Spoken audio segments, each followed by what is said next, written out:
Mesdames, Messieurs, bonjour, c'est un plaisir pour nous de vous retrouver dans le journal parlé de ce mardi. Voici les grandes lignes.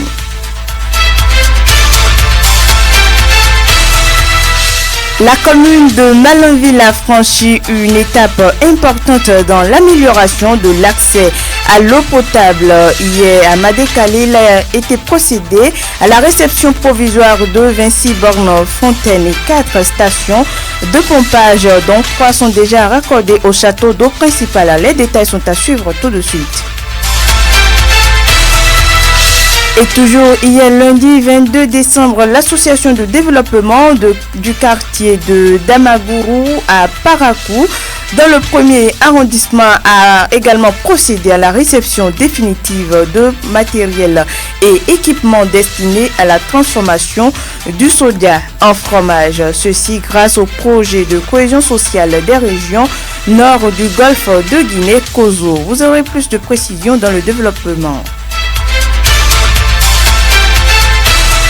Une note sportive à présent à la veille de l'affrontement entre le Bénin et la République démocratique du Congo. La sélection béninoise a animé hier lundi une conférence de presse au Centre national du scoutisme. Abdelkrim El-Felouz Mamoura de Salé au Maroc et face aux médias, Sartuné Alagbe, Jodel Dossou et Olivier Verdon sont revenus sur l'ambiance au sein du groupe, les ambitions de l'équipe et les objectifs pour cette première rencontre décisive. Restez avec nous pour en savoir plus également. À toutes ces informations viendront s'ajouter d'autres sans occulter. La revue de presse en fin d'édition. Installez-vous donc. Sota Midi Magazine, le point de l'actualité de la journée sur ta radio. Sota FM, c'est maintenant et tout de suite. Bienvenue à chacun et à tous. Je venais de l'annoncer il y a quelques instants. Réception provisoire de 26 bornes fontaines en 4 stations de pompage, dont 4 déjà raccordées, dont 3 plutôt déjà raccordées au château principal hier à Madécali dans la commune de Malanville. C'est une étape importante qui vient d'être franchie dans l'amélioration de l'accès à l'eau potable. Pour le maire de la commune, cette réalisation répond à une attente longtemps exprimée par les habitants. Il salue ce projet structurant qui contribue non seulement à réduire les difficultés liées à l'approvisionnement en eau potable, mais aussi à améliorer les conditions de vie et la santé des populations. On écoute Guidami Gado, maire de la commune de Malanville. Cela va droit dans le cadre de ce que j'ai souvent appelé l'effort du gouvernement donc à faire l'approvisionnement donc de nos populations en eau potable. Parmi les 3 forages sous forme de château qui couvrent la commune de Malanville, il y a donc ce 3e château de Madécali qui alimente l'ensemble de l'arrondissement de Madécali en eau et ensuite une partie de Garou. À Boyekali, il y a un autre château qui est en construction et qui va finir bientôt, qui va couvrir une partie de l'arrondissement de Garou et une partie de l'arrondissement central de Malanville. Puis à Tumboutou, qui est donc le 3e château qui est déjà terminé, qui alimente l'ensemble donc de l'arrondissement de Tumboutou et Guéné. Pour la réception d'aujourd'hui, je peux dire que ça vient combler un grand vide dans le cadre donc de l'approvisionnement de nos populations en eau potable. Et aujourd'hui, avec les 26 BF qui sont réceptionnés au niveau de l'ensemble de l'arrondissement de Madécali, je peux dire que le gouvernement a joué sa partition parce que ces différents BF qui ont été réceptionnés l'ont été faits dans des localités où jadis le problème d'eau se pose avec beaucoup d'acuité. Et aujourd'hui, nous pouvons dire que ces populations se régissent puisque personnellement, j'ai pris part à la réception de chacune de ces bonnes fontaines et que je me suis rendu compte de l'enthousiasme avec lequel les populations accueillent donc cet effort donc du gouvernement.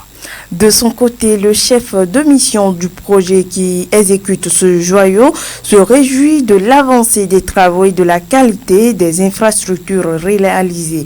Il invite les bénéficiaires à s'approprier les ouvrages et à en faire un usage responsable. Écoutons Amour Kbalidi.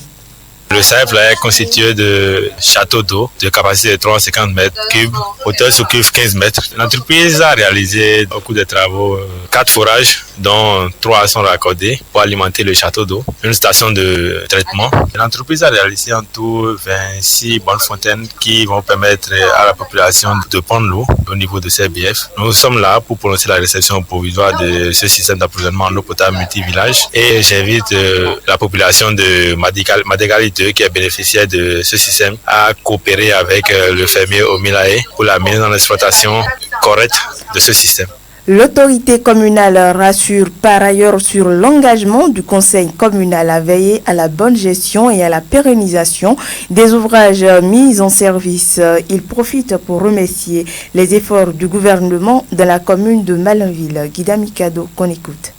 C'est le lieu donc de remercier très sincèrement le chef de l'État, le président Patrice Talon et son gouvernement qui ont vu juste en faisant donc cet effort de faire 2 choses fondamentales, entre autres au niveau donc de la commune de Malanville, à savoir permettre à la population d'être approvisionnée en eau potable, ensuite assurer l'éclairage avec la mise en place donc de la grande centrale au niveau donc de Boje-Kali qui fait que sa mise en service va couvrir donc l'ensemble de la commune de Malanville et de Karimama. Ensuite, même le surplus, selon le réseautage qui sera fait, ce surplus donc va permettre même d'alimenter Cotonou sans fausse modestie, selon donc les déclarations des techniciens qui ont mis en place ces 2 éléments, l'eau potable, l'électricité dans la commune de Malanville. C'est des joyaux très importants, c'est des réalisations vraiment d'or qui sont faites dans la commune de Malanville. Aujourd'hui, cette réception va droit au cœur à l'ensemble donc du conseil communal de Malanville qui apprécie à sa juste valeur les actions donc du gouvernement dans la commune pour accompagner le développement de notre chère commune. À la population de prendre soin de ces infrastructures, c'est des installations qui doivent être entretenues, auxquelles il faut accorder beaucoup de soins pour que ça puisse encourager non seulement le gouvernement à aller plus loin, mais également faire en sorte que les populations elles-mêmes bénéficient pendant longtemps possible le fonctionnement de ces infrastructures en vue de les approvisionner en eau potable.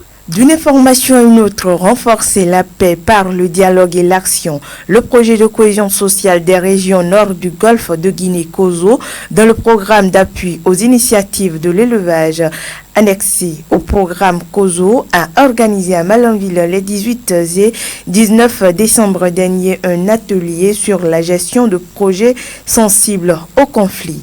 Était à cet atelier les responsables de la police des communes de Malanville, Karimama, autorités communales et acteurs de la société civile. À travers des exercices pratiques, les participants et formateurs ont échangé pour identifier les principaux conflits, leurs sources et les pistes d'adaptation débouchant sur des plans d'action des 2 communes. Suivez Olivier Sina Baragui qui explique ici le bien fondé de cet atelier de 2 jours. Il est formateur en gestion des programmes sensibles au conflit. Nous sommes là à Malanville dans le cadre d'une formation qui réunit les membres du comité multi-acteurs pour la cohésion sociale des communes de Karimama et de Malanville. C'est une formation en cascade qui a été organisée du niveau national au niveau départemental et aujourd'hui nous sommes en train de faire les niveaux communaux et nous sommes en train de finir cette phase par les communes de la Liborie. C'est ainsi que les 18 et 19 et les communes de Karimama et de Malanville ont été programmées pour aussi bénéficier de ce renforcement de capacité dans le cadre du programme COSOPE. Depuis mai 2024, il y a un décret qui a été pris par l'État béninois sur la veille pastorale et ce décret a fait obligation à toutes les communes de pouvoir installer des comités multi-acteurs pour la cohésion sociale au niveau communal dans tous les arrondissements. Avec cette formation, COSO ambitionne outiller les membres de ce comité pour pouvoir prendre vraiment à corps les problèmes agro-pastoraux au niveau de nos localités. Ce que j'ai comme sollicitation auprès des participants, c'est de bien s'imprégner tout ce que nous sommes en train de dérouler comme module de formation, de bien suivre et de pouvoir appliquer tout ce que nous allons leur donner comme outil pour le bien-être de nos communautés, c'est-à-dire la communauté qui a en commun la ressource terre. Et cette terre qui n'est pas élastique et qui s'amincisse tous les jours face à la démographie que nous constituons aujourd'hui. Donc c'est de pouvoir être vraiment des vrais facilitateurs pour pouvoir concilier l'agriculteur et l'éleveur pour que nous puissions avoir une paix durable. Au nom de toutes les autorités de la commune, le chef de l'arrondissement de Guéné a laissé entendre ses impressions à la fin des 2 jours d'échange. Extrait des propos de Salifou Youssoufa. À tous les participants, je les lieu de vous remercier. Parce que c'est pas du tout donné à qui que ce soit de rester durant 2 jours. Et il y a des préoccupations qui vous attendent. Merci de sacrifier votre petit temps pour écouter ce que nous a amené le projet Kozo. C'est le lieu de remercier Kozo de tout ce qu'il fait dans la commune de Malanville et dans la commune de Karimama. Il faut vous féliciter. Parce que la paix est une inquiétude pour tous et chacun a l'obligation de chercher cette paix. C'est dans ce sens que Kozo nous entretient tout le temps dans ces 2 communes. J'espère que les résultats de cet atelier vont nous permettre, une fois encore retourner dans nos contraintes, de bien cultiver la paix, de sensibiliser les acteurs à la base pour cultiver cette paix. Parce que c'est très important. Personne ne peut pas vivre dans la guerre. Il faut la paix. Beaucoup de conflits ne règlent pas de choses. Donc il faut vraiment beaucoup de paix pour que les choses avancent, le développement de nos communes avance et on puisse observer ce développement-là par le fait que nous avons des infrastructures, des routes, des services sociaux de base. Donc tout ça là va nous permettre vraiment d'apprécier cette paix. Et nous demandons à chacun ici présent d'utiliser les résultats de cet atelier-là pour que nous puissions aller en avant. Nous qui sommes ici autorités et acteurs de base, nous devrons chercher cette paix. Là où ça se trouve, c'est pas un travail très dur que nous ne pouvons pas le faire. Nous pouvons le faire et que je demande à chacun de nous de le faire tous les jours, nuit et jour. Je vous souhaiterais bon retour à chacun dans sa famille. Les participants également n'ont pas manqué de livrer leur satisfaction. Écoutons respectivement Abdul Kader Nomar, conseiller communal à Karimama, et Jamilata Mamasambo, chargé de formation APES Alibori. Les impressions sont vraiment bonnes parce que j'ai appris beaucoup de choses à la fin de cette formation et sur la gestion de projets sensibles au conflit. Cet atelier a permis de faire la cartographie des conflits que nous avons au niveau de notre région, de faire leur hiérarchisation et de voir la manière dont ces conflits peuvent être gérés en communauté pour que cela ne puisse pas dégénérer. Je ne peux que dire merci à tous ces participants qui ont quitté Karimama, Malanville pour passer ces 2 jours ici dans la bonne ambiance et je suis persuadé que tout le monde est en train de partir vraiment guéri et aguerri de beaucoup de connaissances. Il faut reconnaître que Kozo fait un excellent travail à la commune de Malanville. Vous êtes aussi témoin de ces conflits auxquels sont confrontés nos éleveurs et agriculteurs. Donc avec l'appui de Kozo, je pense qu'on est en train de faire le maximum pour pouvoir vraiment trouver des solutions face à ces conflits-là qui ne cessent de nous faire perdre des parents et des biens. Pour ces 2 jours de formation, j'ai beaucoup gagné. Je pense que c'est un grand atout et que l'atelier vraiment nous a permis de connaître encore davantage ce qui se passe dans ma commune. Pour que cet atelier soit utile pour tous, il faut d'abord très rapidement passer à la restitution de base dans nos différentes localités et passer surtout à la sensibilisation et plaidoyer auprès de Kozo pour nous fournir rapidement de moyens pour faciliter et encourager les gens à participer vraiment à la cohésion sociale. Toujours parlant du projet de cohésion sociale des régions nord du golfe de Guinée, Kozo, et nous sommes cette fois-ci à Parakou où ce lundi 22 décembre 2025, l'association de développement du quartier de Damaguru dans le 1er arrondissement de Parakou a procédé à la remise définitive de matériel et équipements destinés à la transformation du soja en fromage. Cette action intervient quelques jours après réception provisoire de ces équipements. Le point, c'est dans ce reportage signé Mansouratou Adeni Djibril. Un moulin pour moudre le soja, une presse métallique et une bâche, tels sont les équipements désormais remis de façon définitive à la communauté de Damaguru. Cette initiative s'inscrit dans le cadre du projet Kozo, 3 mois après la réception provisoire du matériel. Lainat Keinde, facilitatrice technique du projet Kozo à Parakou, apporte des précisions sur cette étape. Après qu'on ait fait la réception provisoire, nous donnons 3 mois aux communautés pour qu'ils utilisent la machine afin de voir si ces machines répondent réellement à leurs besoins. S'il n'y a pas de problème, après 3 mois, on fait la réception définitive. C'est-à-dire que l'entrepreneur n'a plus de main ou bien de prise sur ces équipements-là. Mais avant cette remise officielle, une équipe composée des techniciens du projet COSO, de l'entreprise chargée de la livraison et des bénéficiaires s'est assurée du bon fonctionnement des équipements. Lainat Kende, facilitatrice technique du projet COSO. Avant qu'on fasse cette réception définitive, il y a d'abord fait un constat de fonctionnement de ces matériels. Et on a remarqué que les matériels travaillaient normalement et même les bénéficiaires ont dit que ça n'avait aucun problème. Donc nous avons pu procéder à la réception définitive de ces 10 équipements.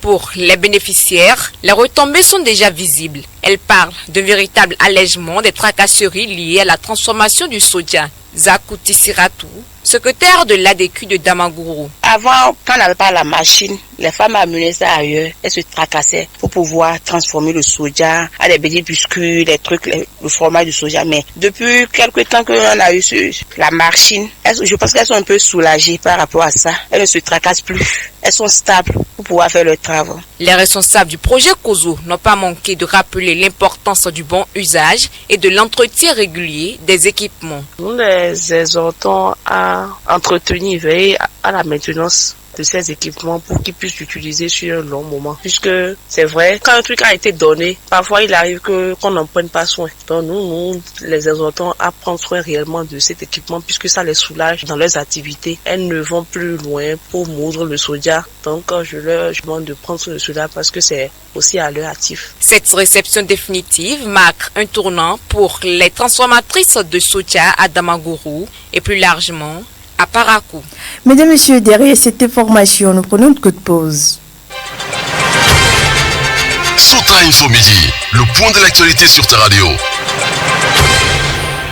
Et nous parlons festivité. Encore quelques jours ou quelques heures plus tôt, et la communauté chrétienne du monde entier va célébrer la fête de Noël, une fête chrétienne célébrant la naissance de Jésus-Christ. Elle est marquée par des traditions familiales comme les repas, les cadeaux, les crèches, les chants, tout en intégrant des éléments païens et des figures comme le Père Noël, devenant une fête culturelle largement sécularisée autour du partage et de la famille. Que retenir en termes de préparatifs en ce qui concerne la fête de Noël à Malanville? Nous avons recueilli pour vous les propos de quelques citoyens malanvillois. Extrait de leurs propos.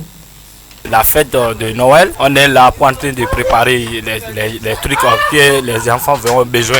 Moi, j'ai déjà payé les habits, payé les chaussures. Je suis venu chez le cordonnier pour payer les chaussures que les enfants m'ont portées. Même si quelqu'un a vu, on dit, ah, ces enfants-là, c'est jouri. Et j'ai en train de faire tout ça là, préparation que les enfants vont manger. Il y a des viandes de coq, viande de bœuf. Bon, souvent on mange le riz, mais on va préparer macaroni, des trucs. Bon, il y a beaucoup de choses qui sont là le jour là, quoi.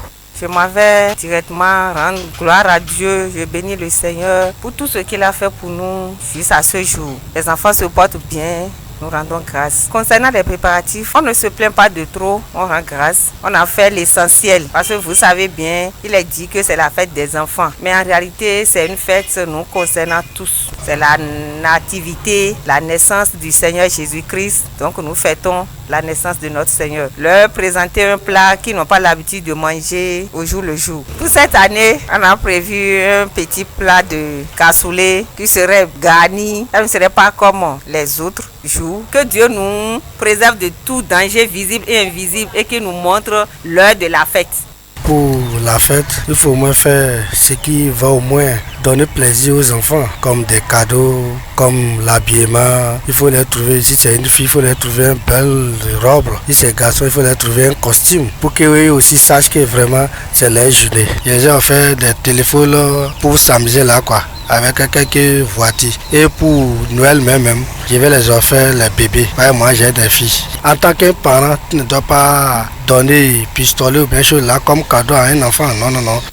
Note sportive à présent, mesdames, messieurs, le coup d'envoi de la Coupe d'Afrique des Nations 2025 a été donné le dimanche 21 décembre 2025 au Maroc.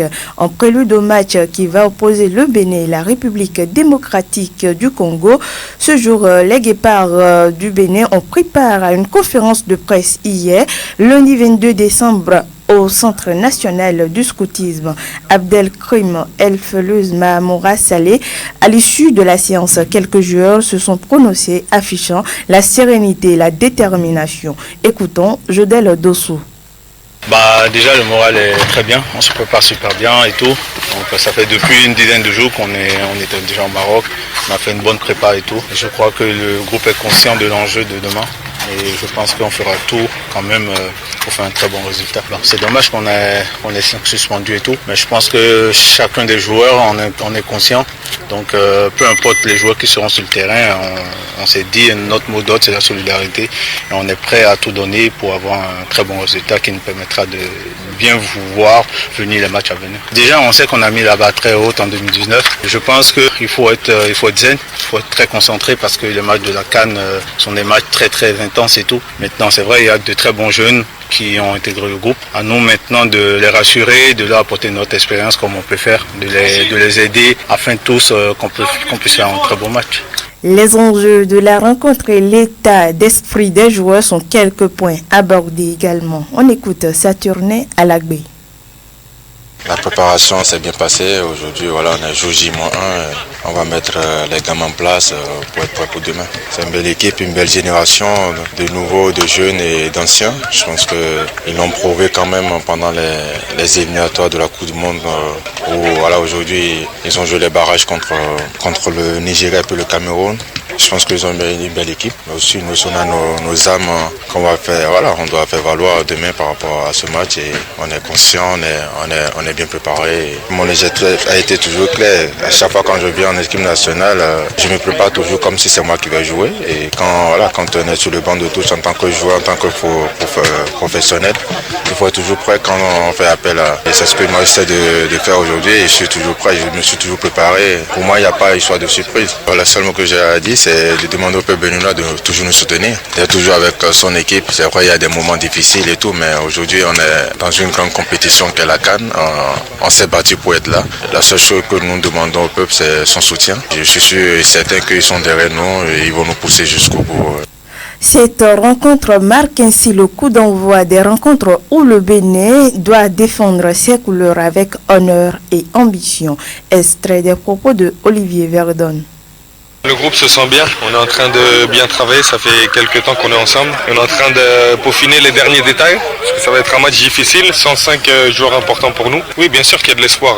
Hier, vous avez pu voir le match d'ouverture là, du Maroc contre les Comores. C'était serré au début. Si on la suit et si tout le monde se donne à 100%, je suis sûr qu'elle marchera. Moi, personnellement, non, j'ai pas de pression, j'ai plutôt hâte que la compétition commence. Je suis sûr de notre groupe, sûr de nos qualités. Donc, va falloir bien appuyer sur nos qualités et sur les petits défauts qu'on a, être bien concentré pour éviter de répéter les erreurs. Le climat il est bon pour un joueur de foot parce que je pense que jouer une CAN sous 30-35 degrés c'est difficile physiquement. Donc demain je pense qu'il y aura plus de facilité pour répéter les efforts. Mais bon ça sera pour les deux équipes aussi. Je pense que ça sera un premier match pour les deux qui vont jouer dans l'axe demain. Mais on a quand même des joueurs d'expérience, des joueurs intelligents qui savent bien jouer au ballon, qui défendent bien. Donc il y a un début à tout et puis ça se passera bien. Mesdames et messieurs, à présent, suivons la revue de presse de Lukman Routio. Suivez la revue de presse sur Souta FM. Amis de la plume et du papier, mesdames et messieurs, bonjour. Aujourd'hui, mardi 23 décembre, à l'Assemblée nationale, le chef de l'État Patrice Talon délivre un message sur l'état de la nation. Le sujet est largement traité par les journaux. Fraternité, la boussole, quotidien l'Observateur et le pays émergent scrutent ce discours très attendu de Patrice Talon devant la représentation nationale. L'ultime discours constitutionnel du président Patrice Talon, quotidien l'Observateur observe qu'il intervient dans un contexte particulier. Un message solennel pour clôturer la décennie à la tête du Bénin, souligne le journal La Boussole, pour lequel cette allocution revêt un caractère exceptionnel, à la fois bilan personnel et moment solennel pour rappeler les acquis et les défis du pays. Quel temps pour Patrice Talon pour cet ultime message à l'hémicycle, s'interroge en gros titre le Paraquois. Fraternité spécule et note d'entrée que Talon inscrit son discours dans une logique de perspective. Sécurité nationale, tentative de coup d'État, révision de la Constitution et élection générale. Le journal de Ménoté pense que ces axes, entre autres, articulent l'adresse du chef de l'État. Occasion pour le matinal d'ouvrir en manchette une brèche sur le mandat présidentiel dans la nouvelle Constitution. Le septennat est gage d'efficacité selon Talon, repris par le journal. Lors de sa conférence de presse jeudi 18 décembre dernier, le président de la République a expliqué le prolongement de mandat de 5 à 7 ans. Le journal retient que selon les dires de Talon, ce prolongement vise à avoir un temps plus long pour l'efficacité de l'action publique. Mais à quoi sert finalement Vision Bénin 2060, s'interroge en manchette Dynamise Info, puisque analyse le journal, la vision Bénin 2060 adoptée à l'unanimité est précisément conçue pour éviter les ruptures, les recommencements et les tâtonnements liés au changement de dirigeants. Elle fixe les grandes orientations économiques, sociales, institutionnelles et environnementales que chaque président est tenu de respecter. Autrement dit, explique mon confrère, un chef de l'État peut achever son mandat de 5 ans, céder le pouvoir et voir son successeur poursuivre le même cap sans que la dynamique de développement ne soit remise en cause. Alors, à quoi sert réellement de prolonger la durée de mandat présidentiel de 5 à 7 ans, se demande mon confrère. En attendant qu'il n'ait de réponse à sa question, l'informateur revient sur les nouvelles arrestations après le coup d'État déjoué du 7 décembre. Les députés LD interpellent le gouvernement sur le cas de leur collègue Souna Bokeh, indique le journal qui rapporte les audiences pour les gradés de l'armée. Par ailleurs, l'épouse de Kémi Séba est en garde à vue, renseigne le quotidien. Oui, confirme le potentiel, la femme congolaise de Kémi Séba est arrêtée et gardée à vue, indique le journal. Et parlant de la tentative de coup d'État déjouée, la disparition de Berthe Bada, épouse du général Bertin Bada, directeur de cabinet militaire du président Patrice Talon, continue de susciter une vive émotion dans le pays. Cette fois-ci, quotidien L'Observateur rapporte que c'est la reine mère de Dahomey qui s'incline devant la mémoire de Berthe Bada. Sa Majesté Nuchewe Arantou Agwangwe Akaba exprime sa profonde compassion. Entourée de sa cour royale, elle a adressé ses condoléances les plus sincères aux familles éplorées, rapporte le journal. La même publication ici dans le reste, c'est-à-dire quotidien L'Observateur nous parle de la grande finale du Best Young Manager 2025. Elle s'est tenue samedi dernier. Le journal explique que c'est un véritable concours national de référence dédié à la promotion de leadership, du management moderne et de l'entrepreneuriat. Selon le Canard, le concours a réuni 35 finalistes soigneusement sélectionnés pour la qualité, la pertinence et l'impact de leurs projets issus de divers horizons géographiques et socio-professionnels. Des trophées et prix allant de 200 à 1 million de francs CFA ont été décernés aux finalistes et mon confrère conclut en manchette Best Young Manager 2025. Le professeur Auguste Videgla célèbre le talent et le leadership des jeunes. Et football pour ainsi finir. Coupe d'Afrique des Nations 2025, le Paraquois rapporte que le Bénin entre en scène ce jour. Vaincre le signe indien face à l'ogre congolais exhorte en manchette fraternité. Voilà, mesdames, messieurs, ainsi va l'essentiel de l'actualité tel que traité par les publications ce mardi. Fin de cette revue. Merci de m'avoir suivi. À demain. C'était la revue de presse sur Sota FM.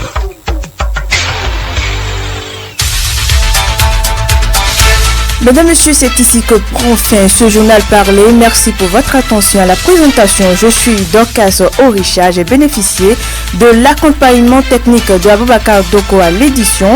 Ousmane Tinola. Suivez tout juste à partir de 13h30 en direct le match entre la République démocratique du Congo et le Bénin. Et bonne suite de journée à chacun et à tous. C'était Sota Midi Magazine.